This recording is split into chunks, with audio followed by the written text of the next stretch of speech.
Hello മസ്ഹാനാദിൽ video. ഇന്നത്തെ വീഡിയോയിൽ പറയാൻ പോകുന്നത് ഫോട്ടോഷോപ്പിൽ പ്രധാനപ്പെട്ട മറ്റൊരു സെലക്ഷൻ ടൂളായ ഒബ്ജക്റ്റ് സെലക്ഷൻ ടൂളിനെ കുറിച്ചാണ്. അപ്പോൾ ആ ടൂളിൻ്റെ ഫംഗ്ഷൻസും കാര്യങ്ങളും എന്തൊക്കെയാണെന്ന് നോക്കാം.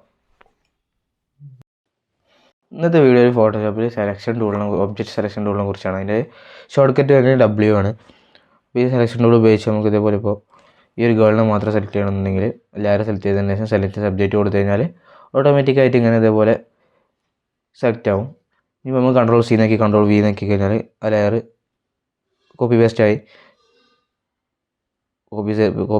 എന്നിട്ട് ഇപ്പോൾ ഇതേപോലെ ആക്കി കഴിഞ്ഞാൽ ഗേൾ മാത്രം കട്ട് ചെയ്യുക നിങ്ങൾക്ക് കാണാൻ സാധിക്കും. ഇതുപോലെ കട്ട് ചെയ്യാനും ഇതിനാണ് ഒബ്ജക്റ്റ് സെലക്ഷൻ ടൂൾ ഉപയോഗിക്കുന്നത്. നമുക്ക് മാനുവലായിട്ട് സെലക്ട് ചെയ്യണമെന്നുണ്ടെങ്കിൽ ഇത് തന്നെ ക്വിക്ക് സെലക്ഷൻ ടൂളുണ്ട്. ഈ ടൂൾ ഉപയോഗിച്ച് കഴിഞ്ഞാൽ ഇതേപോലെ മാനുവലായിട്ട് നമുക്ക് സെലക്ട് ചെയ്യാൻ സാധിക്കും. എന്നിട്ട് നമുക്ക് അതിന് സെലക്ഷൻ ഒഴിവാക്കാനുള്ള സ്ഥലങ്ങൾ ഇതേപോലെ മൈനസ് ആക്കിയിട്ട് ഇതേപോലെ ഒഴിവാക്കാം. അപ്പോൾ കളറിൻ്റെ ഭാഗങ്ങളൊക്കെ ഒഴിവാക്കുന്നുണ്ട്. ഗേളിനെ മാത്രം സെലക്ട് ആവുന്നുണ്ട്.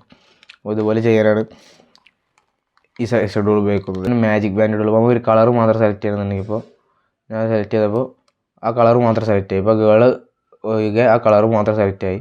അങ്ങനെ സെലക്ട് ചെയ്യാനാണ് ആ ടൂൾ ഉപയോഗിക്കുന്നത്.